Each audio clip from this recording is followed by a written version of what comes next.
All right, it's 9 o'clock. Welcome to another session, another virtual session of oral arguments from the 5th District Court of Appeal. We have a split session today, this morning, on the first case, which is 18-3457, Navin Sumar versus State of Florida. You have me, Judge Edwards, you have Judge Lambert and Judge Harris. For the thousands of viewers on YouTube, there's another session starting at 10 o'clock, and there are cases at 10 and 11 with a different panel. We will go ahead and start here in just a minute. You can see the clock in the one panel there. It's the same clock you've been using. If you want anything other than 5 minutes for rebuttal, Mr. Pinnell, please let us know and our marshal will set it accordingly. And as usual, when the yellow comes on, you're into your rebuttal time. And Mr. Pinnell, when you're ready. Good morning. May it please the court. My name is William Pinnell and I represent Navin Sumar, the appellant in this case. Please reserve 5 minutes of my time for rebuttal. Initially, it's our position that the trial court erred by denying Mr. Sumar's motion for judgment of acquittal on all 7 counts of the information, because the state failed to prove that he was the person that set the fire or that he acted as a principal in this case. We anticipate that the state is going to argue that the special standard of review for circumstantial evidence cases no longer applies based on the Supreme Court's decision in Bush, and we disagree with that for several reasons. But even if that standard does apply to this case, we believe a judgment of acquittal was still required. It's our position that Bush does not apply because it was not the law at the time of the trial in this case. Both co-defendants tailored their strategies to the law at the time of the trial. They argued the circumstantial evidence standard at the time of JOA, at the end of the defense case, and at the end of the state case. The trial court applied that standard to grant a judgment of acquittal for Mr. Sumar's father, Serge Sumar, and applied that same standard to deny Navin Sumar's JOA. So it's our position that this court should be determining whether the trial court made a mistake or erred under the standard of at the time of the trial, not a standard that was announced over a year after the trial by the Florida Supreme Court. In support of that position, we cite the Morales case, which we filed as supplemental authority last week. In that case, while the case was on appeal, and it was an entrapment case, while the case was on appeal, the Florida Supreme Court added an element to the defense of entrapment. And what the court said was that based on the law in effect at the time of Morales' trial, neither the state nor the defense could have anticipated the need to satisfy the evidentiary requirements of Muniz. So it's our position, we're in the same situation. That's a little bit different, isn't it? You know, I mean, that one dealt with an element of the crime that the parties didn't know of at the time of the trial. Bush deals with reviewing the evidence that was presented at trial. I mean, the standard of appellate review. How is that analogous to the case you cited in your supplemental authority? Sure, I respectfully disagree. It is a standard of appellate review, but it's also the standard the trial judge uses to determine whether JOA should be granted at the time of trial.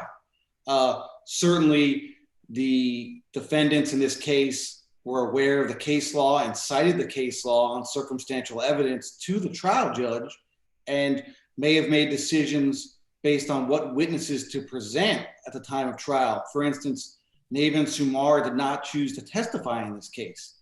Had the standard been different, that he may have made a different decision. I mean, the whole standard and process and reviewing whether a JOA should be granted, the whole standard was changed after trial. So I think it's certainly fair to conclude that the strategy used by the defendants may have been different had they been aware of that. And even if you apply the law as it was, what's your best case that Mr. Sumar should have gotten off for insufficient evidence? So I'd argue our best case is the Perez case from the 2nd DCA 2013. The defendant in that case was convicted of arson and burning to defraud an insurer, just like Mr. Sumar. The court noted that the conviction was the same, but the facts were quite different. I mean, there Mr. Perez claimed he was cooking breakfast and left. The fire marshal or the detective investigating it agreed that the fire did come from the stove. Perez testified without contradiction that when he arrived back home from being somewhere watching a movie with a buddy or a relative, he saw smoke. He went and got a hose, came in, tried to put out the fire. When that didn't work, he asked his neighbor to call 911. I mean, here the evidence is your client just happened to swing by 436 in Colonial to check out his business on his way from Kissimmee to Tampa, which makes no sense. He lied to the investigator, which again, as the investigator told him, that made him look pretty bad. Here, Mr. Perez had no real motive to set a fire, unlike your client whose business was failing. He was personally on the lease. He was the contact for the insured and so on and so forth. So, you know, yeah, the convictions were the same, but the evidence was quite different. Don't you agree? I mean, I think the factual circumstances are different, but I think the important facts are similar. Let me start at the end first. Moberly from the second DCA indicated that even if the defendant had motive and opportunity, that was insufficient to establish sufficient circumstantial evidence to justify a conviction. But back Moberly, to the apartment in Moberly, the girlfriend or the victim's apartment was left open for 30 minutes. Here, the evidence is all the doors were locked. The windows had burglar bars. The fence even around the place was locked. And if you look at what Sumair testified, well, he didn't testify, but in his statements, he said they went by at 5:30. The fire started at like 5:34 based on the burglar alarms. So if your hypothesis of innocence is that Jose Feliciano or Brian the salesman came by, you know, nobody saw a car, no evidence of that. So within a couple of minutes of when he swung by, they snuck in there real quick, started the fire and got out. I mean, that's quite different than Moberly, where it was definitely open for 30 minutes. Well, Judge, for all we know, Mr. Feliciani or Mr. Nelson could have been inside the building before when they swung by. So I hear what you're saying, but I think we're limiting the facts a little bit too much. What the import of Perez and Moberly is that simply being present at the scene doesn't establish that you started the fire. And there really is no evidence, and the state concedes they can't say whether they cannot establish who started the fire in this case. And they introduced no evidence suggesting that either Mr. Sumar or his father started the fire or took any actions in support of starting the fire. What the Perez case pointed out is very important was that no one in that case took samples from the clothing or person on the day of the fire to determine whether they had been in contact with gasoline or some other accelerant. Did Mr. Sumair change clothes after he took his shower? I'm not sure that's the case or not, but certainly no one sought to get the clothes or to test him to see whether he'd been in contact with an accelerant. So this isn't a situation where you have evidence that he was involved with fire or they found an accelerant in his possession, or like the Bush case where they found evidence of fingerprints on the murder weapon. All you have is evidence that he was near the scene at the time the fire started or shortly before the time that the fire started. You actually have evidence from the father's statement that Naveen got out of the car. I mean, you know, father sometimes is asleep, at other times he seems to be awake. It's a little incredible, but if you take his testimony, which you must in a JOA motion, you take his testimony in favor of the state, your client got out of the car. He didn't just drive by, he got out of the car at their shop. But that's entirely consistent with his testimony or statements that he was just checking on the building and checking on the cars outside the building. But he denied getting out of the car, didn't he? But I think initially, and then I think he told the investigator later he did get out of the car. So, but again, there's still no evidence that he started the fire or did anything to assist in starting the fire. And the state did not eliminate the hypothesis that someone else, including Jose Feliciani, started the fire. In fact, despite the state's argument to the contrary, he never provided that testimony. No one ever asked him whether he started the fire in this case. Well, he did say He said he about the said he fire. learned of it from his friend Hector at Napa or whatever the auto parts store. That's what he said he learned of. And once he got that phone call, he did efforts consistent with somebody who didn't start the fire, such as trying to contact your client, the father, and then he came to the fire scene. Kind of the same thing with Brian. Once Brian learned of it, he did things to try to notify your client and came to the fire scene. And both of them got there quicker than either of the Sumiers.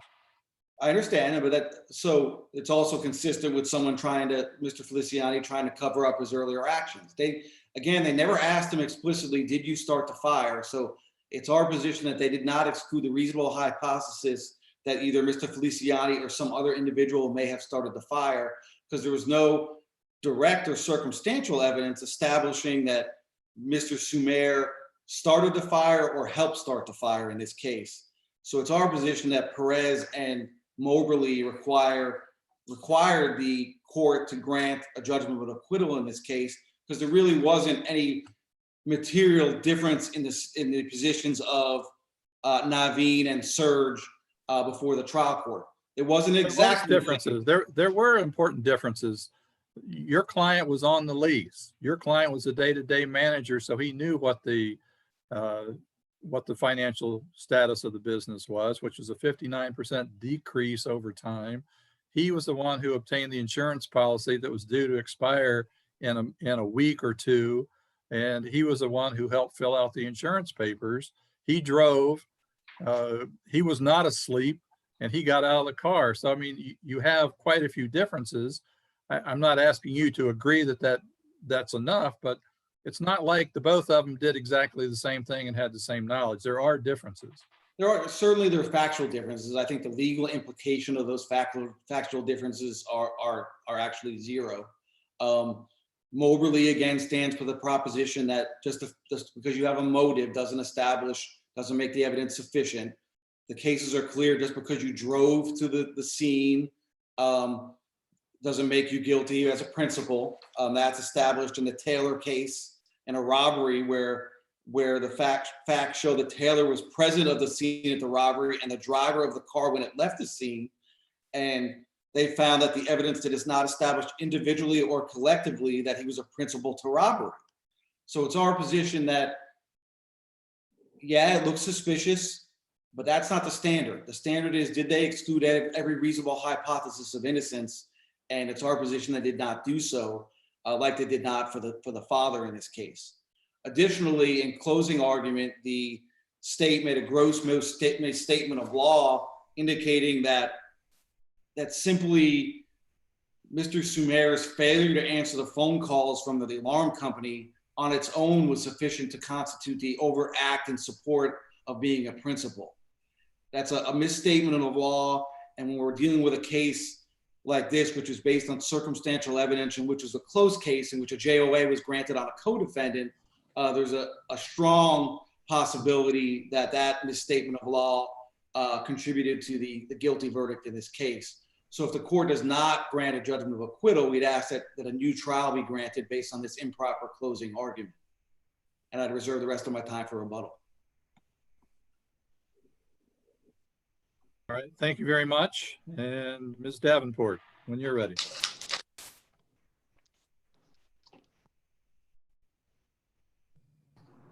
May it please the court. My name is Chris Davenport, and I represent the state of Florida in this case. The standard is not whether there's a reasonable hypothesis of innocence. The standard is whether the state presented competent, substantial evidence to support the verdict. The Supreme Court made it clear in Bush at page 201 of that opinion. It says this standard should now be used in all cases where the sufficiency of the evidence is analyzed. This is a case where the sufficiency of the evidence is analyzed. I did not know that Mr. Pinnell was going to take this position that Bush did not apply here because the case is in the pipeline. That's generally how new case law applies to cases in the pipeline. There are other district courts that have addressed this and have found that Bush does apply. Ms. to pipeline cases. So I will supplement with those today. Ms. Davenport, what about Mr. Pinnell's argument that it's the case law that applied at the time the judge denied the JOA, and that was pre-Bush? Was that an error, or should it be reconsidered then? No. Well, first of all, it's in theory an easier standard for the defendant to meet, and the trial court still denied it.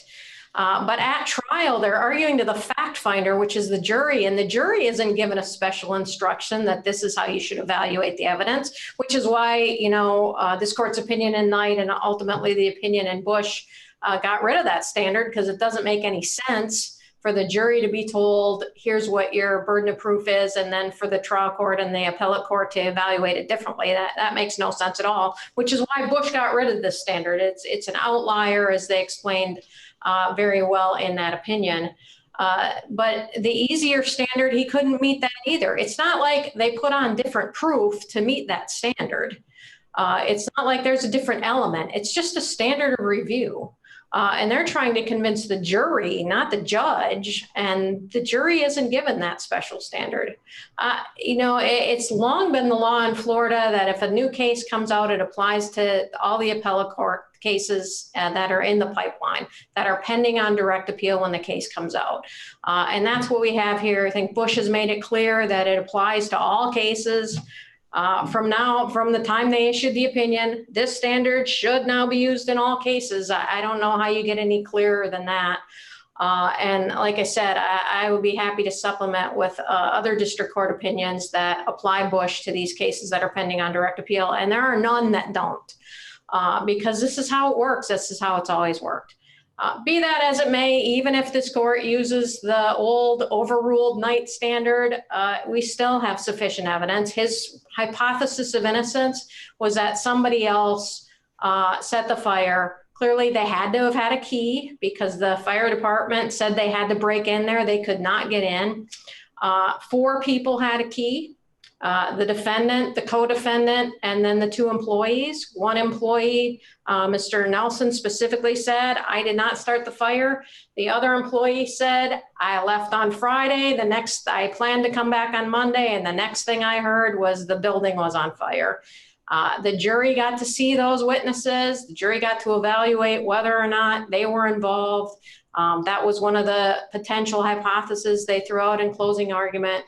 The jury obviously didn't buy it. The trial court didn't buy it. That's evidence that conflicts with that reasonable hypothesis. So there is sufficient evidence under either standard, but Bush is the standard that applies here. I believe Judge Edwards has set out in detail the differences between the evidence against the father and the evidence against this defendant. They're in different financial positions as far as knowledge of what was happening in the business. The defendant got out of the car, according to his father. The father said, I was sleeping. So there's more involvement at the scene and certainly more motive for this defendant than anything we had with the father. As far as closing argument went, yes, there's a long analogy made by the prosecutor in his rebuttal closing argument. He was talking about there's 2 elements to principles. You have to have the conscious intent that the crime be committed, and then you have to assist or encourage in some way. His argument was focusing on what assistance means. He was basically saying he didn't have to set the fire. The fact that he, was aware of it and did not call, answer the phone calls was enough to show assistance. He was focusing on that element. He never really talked about the conscious intent element in his analogy. That's obviously a great failure in that analogy, but the jury was told repeatedly by the parties and more importantly by the court that there's 2 elements to principle. So considering the complete lack of an objection from defense counsel here, we would submit that the defendant has not shown fundamental error. That is, the jury could not have reached this verdict without the assistance of this error. These were long closing arguments with a lot of hypotheticals thrown out there. So the fact that he didn't focus on both elements, we would submit is not fundamentally erroneous. Unless the court has questions, we would ask you to affirm the convictions in this case. Thank you. Thank you, Mr. Pinnell, for your rebuttal. Thank you, Judge. Initially, yeah, we agree that the general rule is if it's in the pipeline, it applies. We think this is unique because we have a change in the law that would have affected the strategy of trial, and it also results in two different standards being applied to co-defendants. And the two cases we filed last week as supplemental authority, Johnson and Lawyer, indicate that can result in a manifest injustice when similarly situated co-defendants are treated differently.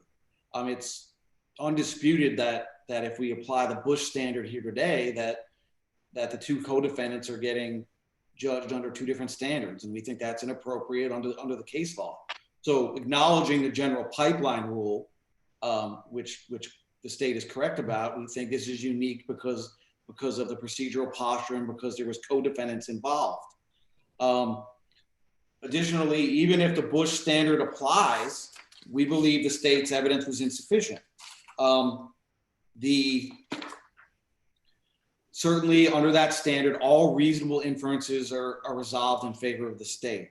It's our position that just because Mr. Sumair was at the scene and did some suspicious things after the fact, that does not allow a reasonable inference that he started the fire or helped someone start the fire. If that's the appropriate conclusion, then the mere fact that myself or someone else was at their own home shortly before a fire started and gave some questionable statements after the fact would be sufficient to support a conviction for arson. And I don't believe that's the law. And I don't think that's a reasonable inference under the facts of this case or any other case with similar facts. So we believe under either standard that a judgment of acquittal would have been required, but we do believe that the circumstantial evidence standard should be applied in this case because Bush and the other cases that Ms. Davenport refers to from the other DCAs, none of those cases involve co-defendants where two different standards would be applied to the different co-defendants. With regard to the closing argument, an objection from Mr. Naveen Sumair would have been futile as the co-counsel had already overruled it when there was an objection based on misstatement of the law. So it would have been a futile objection to make. So it's our position that it did not need to be made a second time. And the fact that a proper instruction was given to the jury is also not dispositive. All the cases where reversal is found appropriate by the district courts, proper instructions were given. The standard is whether it has the possibility or the probability of misleading the jury, especially in a close case, which we believe this is. One of the co-defendants was granted JOA. There was no direct or circumstantial evidence showing that Mr. Sumair actually started the fire or did anything to help start the fire. So this is a close case, and the state is arguing to the jury, and the state in this case is in rebuttal, gets the last word, is telling him just because they didn't answer the phone, that's sufficient on its own to find the act assisting in the arson. That would consider whether it's reasonable to believe that possibly is why the jury convicted him simply because he didn't answer his phone. I think with the force and the length of the state's argument and the fact that it's the last argument made to the jury, I think it's reasonable to believe that. I think we should ignore all the other evidence that was presented and just look at the fact that the state's attorney argued that one thing that was certainly not the most accurate statement of the law. Well, I mean, I think that there has to be consequences for gross misstatements of the law. If the evidence is so strong, then they'll have no problem convicting them on retrial. The idea that it's okay and that the appellate court should weigh the evidence, I think is inappropriate. I think the question is, was it an improper argument? I think the state's conceded that. It goes to the essential argument on principles. It's a central disputed issue at trial. So I don't think this court should reweigh the evidence on its own and speculate that the jury would ignore this improper argument. It's an important argument. It's a misstatement. It's a gross misstatement, and it's the last thing the jury heard. So I do believe that the court should grant a new trial on this particular argument if the court's not convinced that a JOA is appropriate. We'd ask that you reverse. Thank you. All right, thank you very much. We'll be in recess. Thank you.